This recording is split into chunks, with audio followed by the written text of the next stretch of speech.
राघव की राम राघव की प्राण प्रिया, भजो रे मन सिया सिया।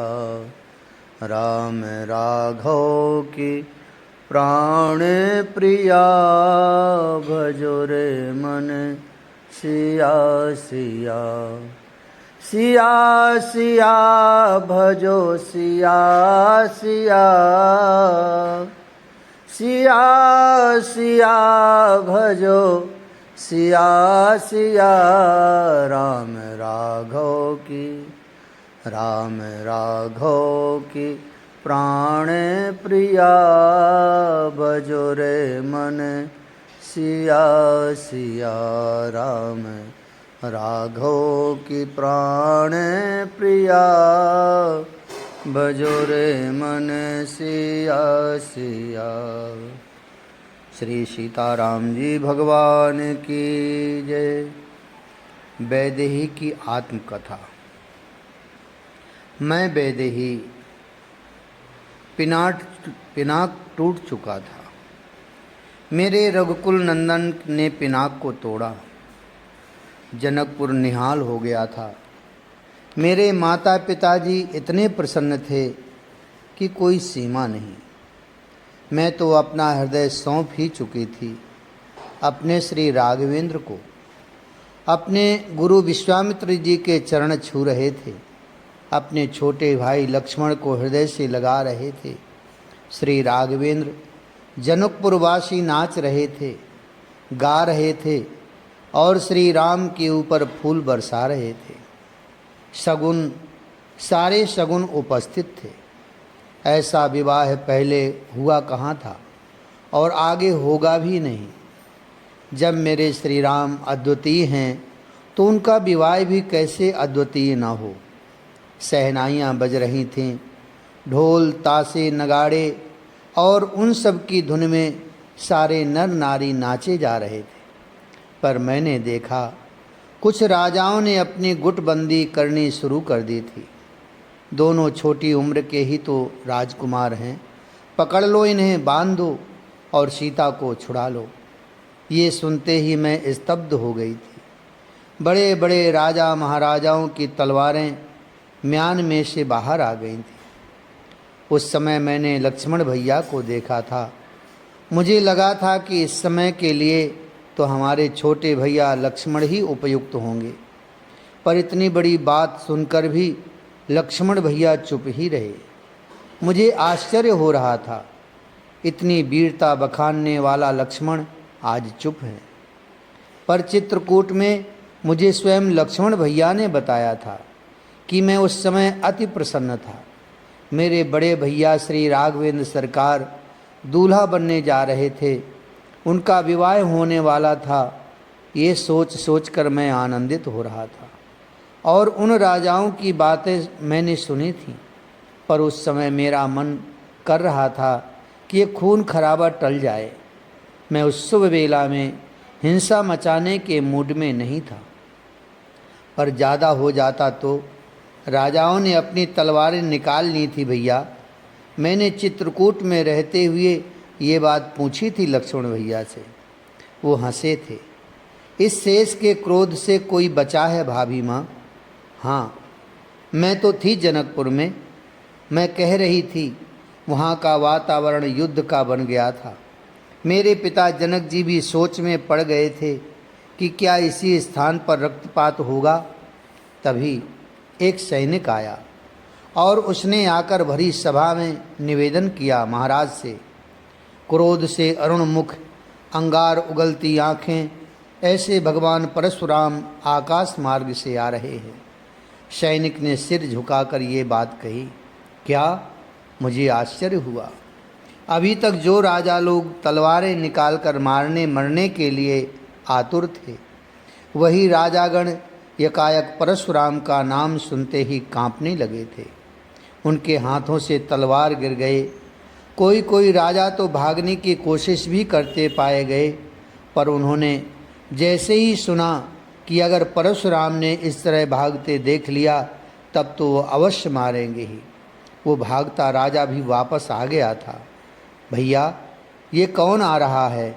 मैंने देखा लक्ष्मण भैया के चेहरे में बाल सुलभ चपलता आ गई थी। उन्होंने पूछा था श्री राघवेंद्र से, ये कौन आ रहा है? ऋषि परशुराम। ये कहते हुए श्री राघवेंद्र मुस्कुराए। कोई हुआ है क्या? लक्ष्मण भैया ये कहते हुए जोर से हंसे। भैया देखो, ये राजा लोग अभी हम लोगों को मारने जा रहे थे। एकाएक परशुराम का नाम सुनते ही कांपने लगे। वो क्षत्रिय कुलद्रोही हैं, इसलिए ये सब डर रहे हैं। श्री राघवेंद्र ने मुस्कुराते हुए फिर कहा। तभी भीषण रूप लिए, जटा मस्तक में त्रिपुंड धारण किए हुए और क्रोध से उनका शरीर कांप रहा था। आंखें तो अंगार उगल रही थीं, हाथ में फरसा था। नहीं नहीं, फरसा के साथ मुझे याद आ रहा है त्रिशूल भी था, पर कंधे में धनुष भी रखा था। अरे, तलवार भी थी और भी शस्त्र थे, मुझे अब ज़्यादा ध्यान नहीं है। और उसके बाद मुझे परशुराम जी मिले भी नहीं हैं। जनक, हे राजा जनक, भरी सभा में आकर ऋषि परशुराम जी ने चिल्लाना शुरू किया। सीता को लाओ। मेरे पिताजी ने मेरी माता सुनैना को कहा। मेरी सखियां मुझे लेकर आ गई थीं। मुझे लेकर मेरे पिताजी आगे बढ़े और स्वयं प्रणाम करते हुए मुझे भी प्रणाम करने के लिए कहा। हे भगवान परशुराम, ये जनक आपको प्रणाम करता है, प्रसन्न रहो। ये आशीर्वाद भी क्रोध में ही दिया था। मेरी ये पुत्री सीता है, इसे भी आशीर्वाद दीजिए। आज ही इसका स्वयंवर हुआ है ब्रह्मर्षि, सौभाग्यवती भवः। मेरे पिताजी इस आशीर्वाद से बहुत प्रसन्न हुए। तब मैं समझी कि मुझे क्यों आशीर्वाद दिलाना चाहते हैं मेरे पिता, ताकि मेरे सुहाग की ओर ये देखें भी ना।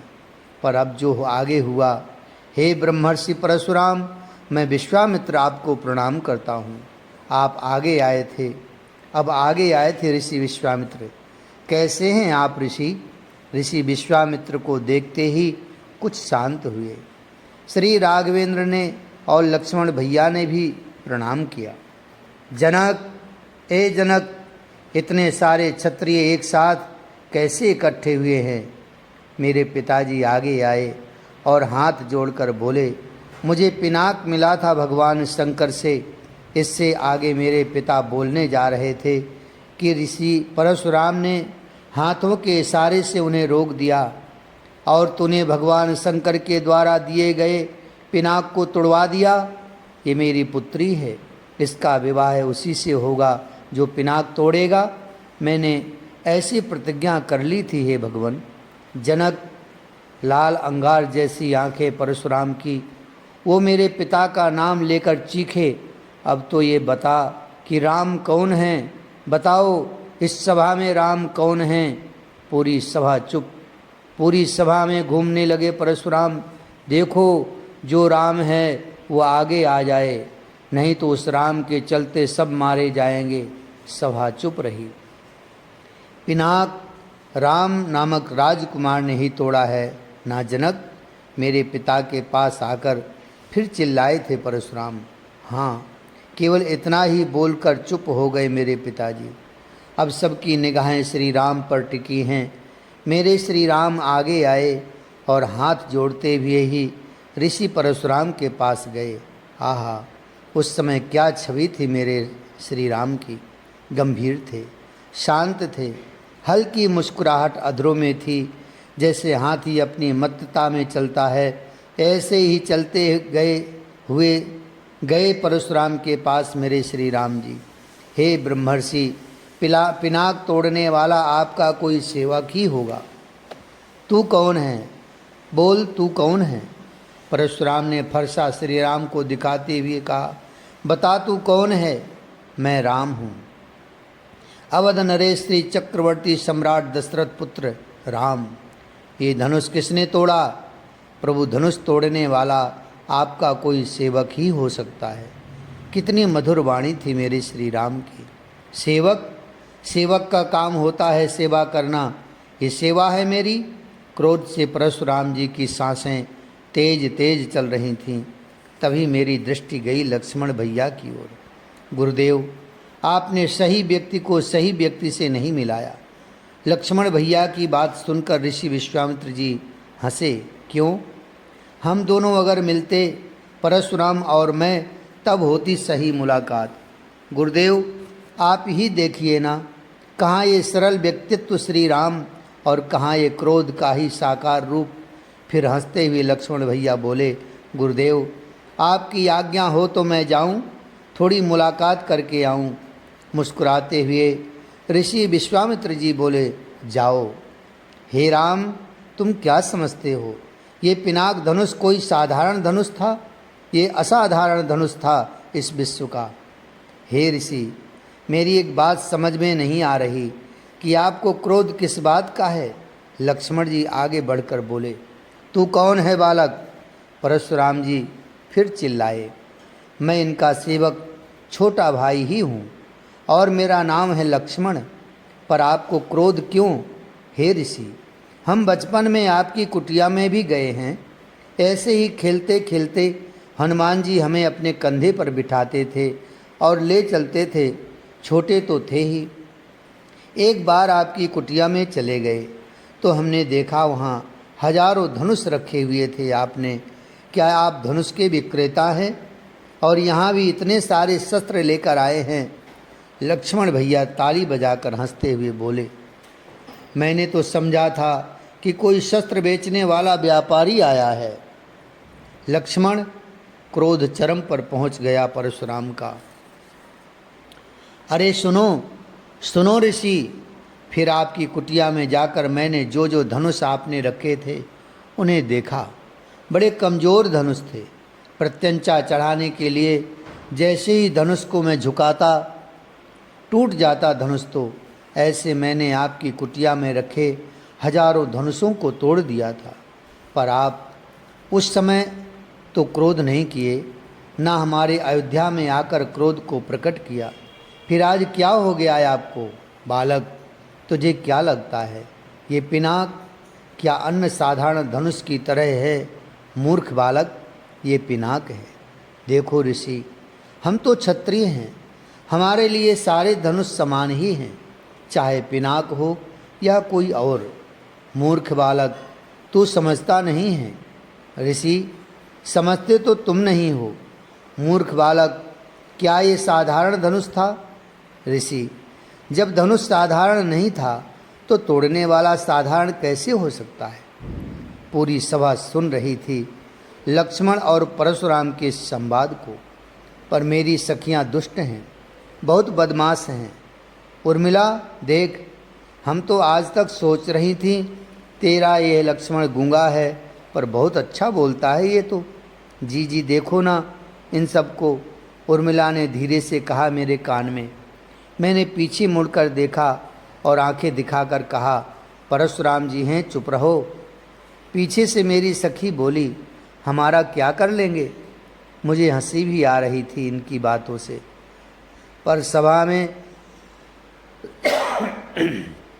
दृश्य तो विचित्र दिख रहा था। लक्ष्मण उलझ गए थे परशुराम से।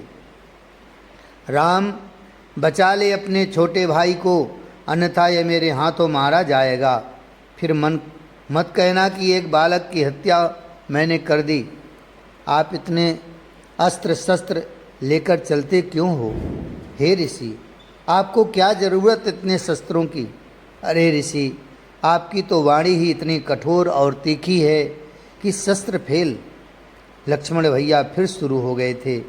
मेरी सखियाँ मेरे पीछे से कह रही थीं, लक्ष्मण की बातों में हम तालियां बजाएं, आनंद आ रहा है। मैंने हाथ जोड़े, हे मेरी दुष्ट सखियों, चुप रहो, कुछ मत करना। ये परशुराम हैं, देखो देखो मेरे श्री राघवेंद्र अब आगे आ रहे हैं और लक्ष्मण भैया पीछे गए। मैंने सखियों से कहा, हे ऋषि, ये मेरा छोटा भाई है, बालक है, और वैसे भी हम बड़े लोगों को बालक की बातों का बुरा नहीं मानना चाहिए, क्षमा कर देना चाहिए। मेरी आपके चरणों में विनती है, हे ऋषिवर, आप इसे क्षमा कर दें। आहा राम, तुम कितना मीठा बोलते हो। आनंद आ गया तुम्हारी वाणी सुनकर, पर विधाता ने इसके साथ तुम्हारी जोड़ी ठीक नहीं बनाई। ये तुम्हारे लायक नहीं है राम। परशुराम जी ने कहा था, हाँ ऋषि, इनकी और मेरी जोड़ी ठीक नहीं है, पर तुम्हारे साथ मेरी जोड़ी ठीक है। ऐसा कहते हुए लक्ष्मण भैया आगे आ गए थे। तू फिर आ गया, मैं तुझे मार दूंगा, ये कहते हुए परशुराम आगे बढ़े। ए ऋषि, ये बार बार हमें फरसा ना दिखाओ। हम कोई छुई मुई का पौधा नहीं है जो मुरझा जाएं। अगर हिम्मत है तो आओ, जनेऊ तोड़ कर आओ, माथे का त्रिपुंड मिटा कर आओ, क्योंकि हमें सिखाया गया है ऋषि के ऊपर हाथ नहीं उठाना। आओ अपने ऋषियों के चिन्हों को मिटाकर फिर मैं बताता हूँ कि क्या ताकत है सुमित्रा के दूध में। बस इतना सुनते ही परशुराम का क्रोध आसमान पर चढ़ गया। तभी श्री राघवेंद्र आगे आए। हे ऋषि, मैं हूँ आपका दोषी, आपके पिनाक को मैंने तोड़ा है, इसलिए आप मुझे जो दंड देना चाहें दें। चलो राम, मैं तुम्हें अवसर देता हूँ, लड़ो मेरे साथ। नहीं ऋषि, मेरे छोटे भाई ने जो अभी कहा मैं भी वही कहूँगा। हम क्षत्रिय लोग ऋषियों के ऊपर हाथ नहीं उठाते, ये हमें शिक्षा दी गई है। इसलिए आप अपना फरसा लें और मेरे सिर को काट दें। ये राम अपना सिर आपके सामने झुकाता है। इतना कहकर श्री राघवेंद्र ने अपना शीश झुका दिया था। राम, हे राम, ये क्या, अपना उत्तरी हटाओ तो। परशुराम जी ने कहा, ये तुम्हारे वक्ष में क्या है, भृगुपद चिन्ह? ये तो भगवान नारायण के अलावा और किसी के वक्ष में नहीं होता। ओह, तो क्या तुम नारायण हो? परशुराम हाथ जोड़कर खड़े थे अब मेरे श्री राम के आगे। ये धनुष लो राम, इसको चढ़ाओ। मेरे श्री राम ने उसी समय परशुराम के धनुष को लिया और जैसे ही उसे चढ़ाने लगे, पता नहीं अब हंसी आती है मुझे। मैं दौड़ी थी अपने श्री राघवेंद्र के पास, मेरी सखियाँ मुझे देखती रह गई थी, पर मैं दौड़ी, बहुत तेज दौड़ी और श्री राघवेंद्र के चरण पकड़ लिए। नाथ, अब नहीं। एक पिनाक को चढ़ाया तो मेरे साथ आपका विवाह हो रहा है। अब कहीं इस दूसरे धनुष को आपने चढ़ा लिया तो कहीं दूसरी राजकुमारी आपको वरमाला पहनाने ना आ जाए। तब मेरे नाथ ने अपने दोनों हाथों को उठाकर प्रतिज्ञा की थी, हे सीते, मैं समस्त लोगों को साक्षी मानकर ये प्रतिज्ञा करता हूँ कि ये राम एक पत्नीव्रत धर्म का ही पालन करेगा, एक ही विवाह करेगा। राम के लिए वैदेही को छोड़कर अन्य सब माँ और भगनी हैं। बस इतना कहकर जैसे ही मेरे प्रभु ने अपने दोनों हाथों को उठाया था, तभी फूल बरस पड़े, जय जयकार होने लगा। परशुराम ने अपने दोनों हाथों को जोड़ लिया था मेरे श्री राम के सामने। इससे ज़्यादा झुकना इनके स्वभाव में था भी नहीं। मैं वैदेही, राम अद्भुत हैं, राम अनुपम हैं, राम अकल्पित अचिंत शौर्य और महापराक्रमशाली हैं।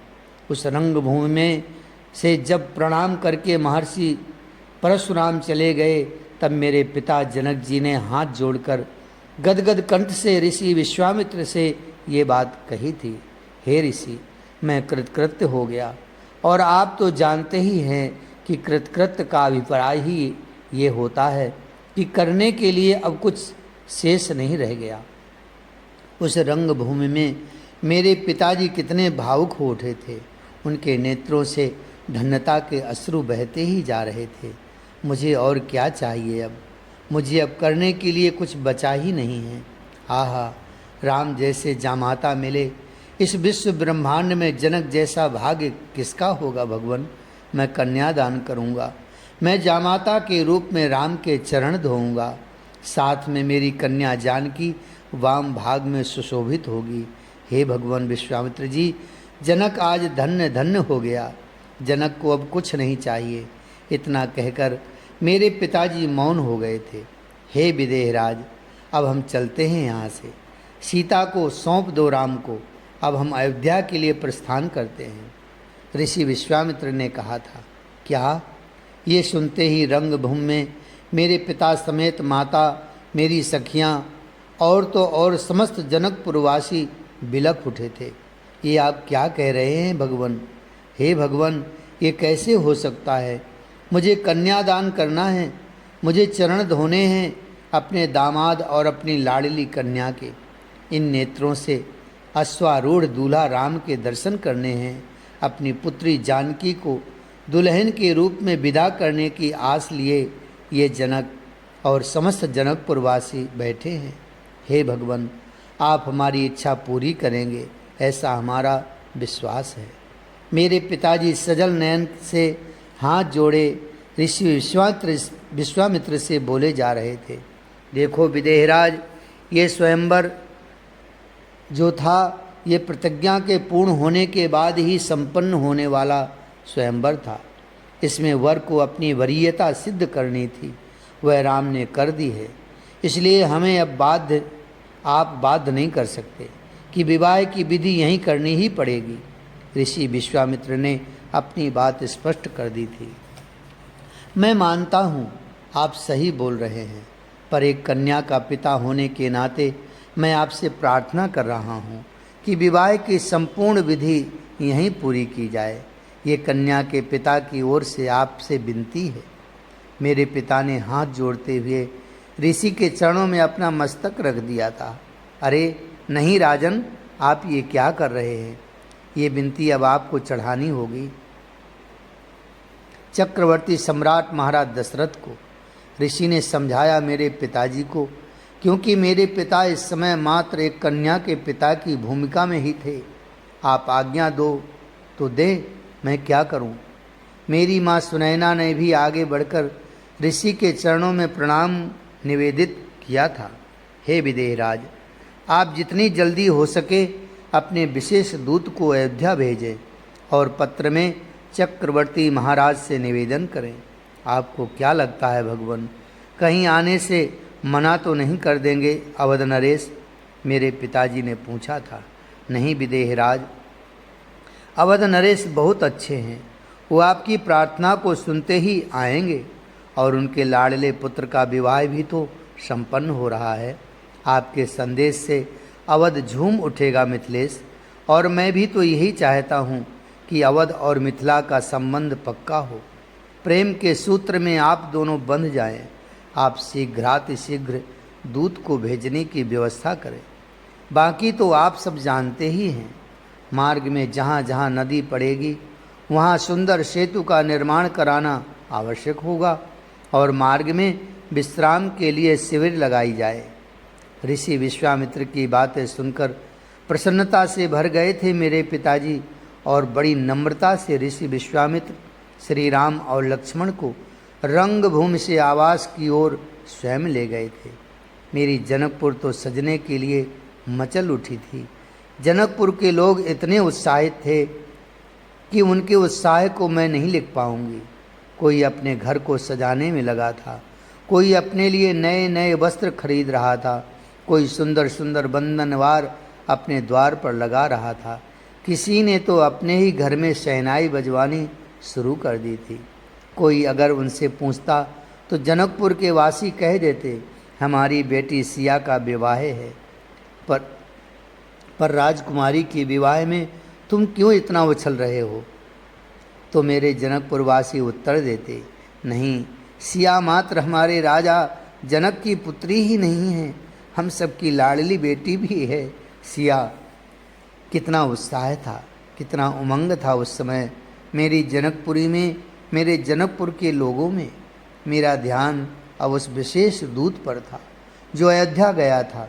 मेरी सखी चंद्रकला ने ये व्यवस्था बना दी थी कि अयोध्या की सूचना भी हम तक पहुंच जाए कि वहाँ क्या हुआ और वहाँ के लोग क्या कह रहे हैं।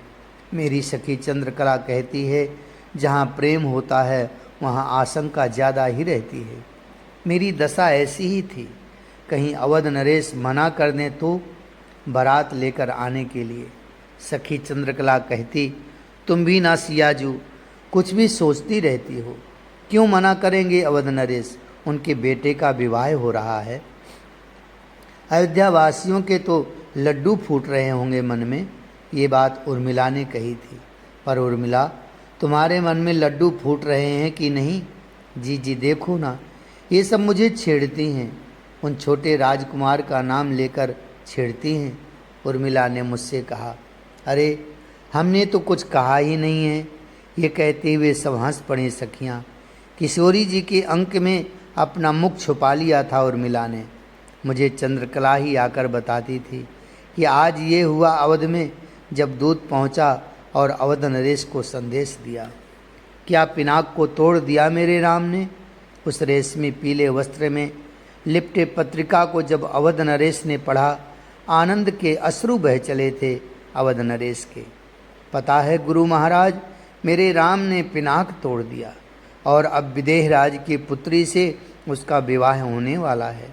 कितनी नम्रता से निमंत्रण दिया है, निवेदन किया है मिथिलेश ने अपने गुरुदेव वशिष्ठ जी से।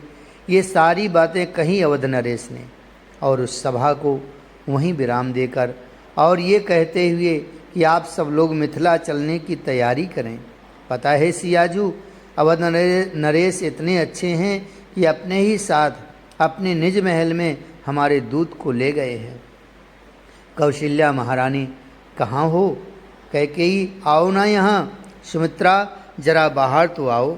अवध नरेश आनंदित थे। क्या हुआ महाराज, कुछ तो बताइए, क्या हुआ? अपने अपने कक्ष से बाहर आकर रानियों ने अवध नरेश से पूछा था। देखो मेरे राम का पत्र आया है। जैसे ही इतना सुना महारानी कैकेयी ने, वो तो पागलों की तरह दौड़ी महाराज के पास और पत्र को लेकर अपने कक्ष में भागी। महाराज देखो ना, पत्र लेकर कैकेयी गई। अब आप ही बताइए क्या समाचार है? कौशल्या जी ने महाराज जी से ही पूछा। राम का विवाह हो रहा है। पत्रिका को हाथ में लेकर उसे दिखाते हुए उछल रही थी कैकेयी। मेरे राम का विवाह है। क्या सच मेरे राम का विवाह है? कौशल्या जी ने पूछा था। तुम्हारे राम का नहीं, मेरे राम का। राम मेरा है, समझी कौशल्या जी, राम मेरा है। कैकेयी अति आनंदित थी। हाँ हाँ, तुम्हारा ही राम। लो मेरा बेटा तो ये है। आजा भरत आ। कौशल्या जी ने आते हुए भरत को देखा, अपने पास बुलाया। शांत भरत कौशल्या जी की ओर देखते हुए बोले, राजभवन में बात फैल गई है कि मेरे बड़े भैया श्री राम की कोई पाती आई है। हाँ पुत्र, पिनाक तोड़ दिया मेरे राम ने और मिथिलेश की कुमारी जानकी से अब विवाह होने जा रहा है। मेरा राम दूल्हा बनने जा रहा है। नेत्रों से अश्रु बह चले थे भरत के। आनंद के कारण कुछ बोल ही नहीं पा रहे थे भरत। शत्रुघ्न खड़े रहे, वो भी प्रसन्नता के कारण गदगद थे। सियाजू, विशेष सूचना के आधार पर बारात चल पड़ी है अवध से। सखी चंद्रकला ने जैसे ही मुझे ये बात बताई, मैं तो खुशी के मारे उछल पड़ी थी और अपनी सखी चंद्रकला को मैंने अपने हृदय से लगा लिया था। जी, मुझे भी अपने हृदय से लगाओ। उर्मिला खड़ी थी, वहीं बोली, तुम्हें तो लक्ष्मण हृदय से लगाएंगे। जी देखो ना, ये चंद्रकला कुछ भी बोलती है। अच्छा आ। मैंने अपनी प्यारी छोटी बहन उर्मिला को अपने हृदय से लगा लिया था। मेरा जनकपुर झूम रहा था। मेरे जनकपुर में देवों और देवियों के आने की लाइनें ही लग गई थी। बाजे गाजे तो बजते ही रहते थे। मेरे जनकपुरवासी उन दिनों जब सुबह उठते थे तो मार्गों में फूल बिछे हुए पाते और आश्चर्य ये था कि ये फूल भी इस पृथ्वी के नहीं थे, क्योंकि उनकी सुगंध ही दिव्य थी, कुछ अलग। सियाजू, मेरी सखी पद्मा दौड़ती हुई आई थी। उसकी सांसें चढ़ी हुई थी। वो सांसें लेते हुए बोल रही थी, सांसें छोड़ते हुए भी। महाराज व्यवस्था में व्यस्त हैं सियाजू, क्योंकि अयोध्या से बारात चल दी है। वह हंसने लगी, खूब हंसे जा रही है। अरे बोल भी, क्या हुआ, इतना क्यों हंस रही है? मैंने पद्मा से पूछा था। सियाजू, ये पहली बारात होगी जो बिना दूल्हा की है। फिर हंसने लगी। और पता है सियाजू, मैं जब महाराज के पास से होकर गुजर रही थी तब एक दूत आया था महाराज के पास और मैं भी खड़ी हो गई सुनने के लिए कि अयोध्या की बारात में के क्या समाचार हैं। पगली है क्या पद्मा तू? इतना हंस क्यों रही है? मैंने उसे डांटा, पर पद्मा है कि हंसे जा रही है। अरे सियाजू, आप भी सुनोगी ना तो हंसोगी। वो दूत बता रहा था महाराज को, और महाराज भी अपनी हंसी नहीं रोक पाए। अब बता क्या हुआ ऐसा, मैंने पूछा। सियाजू, बारात चली है अयोध्या से। गणेश, गौरी, शंकर इन सबको प्रणाम करके, इनका पूजन करके बारात निकल तो गई, पर फिर पेट पकड़कर हंसने लगी थी पद्मा। मारूंगी पद्मा तुझे, बता क्या हुआ आगे। मैंने भी हंसते हुए उससे कहा, क्योंकि उसकी हंसी देखकर अब मुझे भी हंसी आ रही थी। हाँ, मैं कह रही थी कि बारात तो चल दी अयोध्या से, अब आगे जैसे बढ़ी तो बीच बीच में नगर पड़ने लगे। हजारों लोग सजे धजे, कोई हाथी पर बैठा, कोई रथ पर चले जा रहे थे। अब सियाजू, मार्ग में लोग खड़े हो जाते देखने के लिए कि ये सब क्या है। लोग पूछते हैं ये सब क्या है। तब अवध के बाराती कहते हैं कि बारात जा रही है अयोध्या से। फिर लोग पूछते कहाँ जा रही है बारात। अब तब अवध के लोग कहते जनकपुर जा रही है। लोग इतने में चुप थोड़े ही होंगे। फिर पूछते दूल्हा कहाँ है। अब बाराती चुप। पद्मा हंसते हुए लोटपोट हो गई। सियाजू, तब ये बात पहुंची चक्रवर्ती महाराज दशरथ जी के पास। अब वो क्या कहें, लोग तो पूछते हैं, पूछेंगे। महाराज दशरथ गए अपने गुरु वशिष्ठ जी के रथ के पास। गुरु महाराज, एक संकट आ खड़ा हुआ है। क्या बात है महाराज, बताइए। गुरु महाराज, लोग पूछ रहे हैं कि ये सब क्या हो रहा है। तब हमारे लोग बता रहे हैं कि बारात जा रही है। फिर लोग पूछते हैं दूल्हा कहाँ है। इसका उत्तर क्या दें। कह दो दूल्हा तो वहीं जनकपुर में ही है। यही तो गुरु महाराज, जब हमारे लोगों ने प्रजा से ये कहा कि दूल्हा तो वहीं है, तो सब हंसने लगे, कहने लगे जय हो चक्रवर्ती नरेश की। ऐसी बारात आज तक नहीं देखी हमने जिसमें दूल्हा ही ना हो। और दूल्हा भी बड़ा विचित्र है कि ससुराल में जाकर महीनों पहले से बैठा हुआ है। पद्मा मुझे बता रही थी। इस बात पर तो मुझे भी हंसी आई। फिर आगे क्या बताया दूत ने, मैंने पूछा। अरे सियाजू, हमारे महाराज भी दूत की बात सुनकर हंसे थे। आगे बता, आगे क्या हुआ, मैंने पद्मा से फिर पूछा। अपने विशेष दूत से भी हमारे महाराज ने यही पूछा था, तो वह गंभीर होकर बता रहा था। महाराज, चक्रवर्ती नरेश के गुरु महाराज भी थोड़े गंभीर हो गए। फिर उन्होंने उपाय बताया।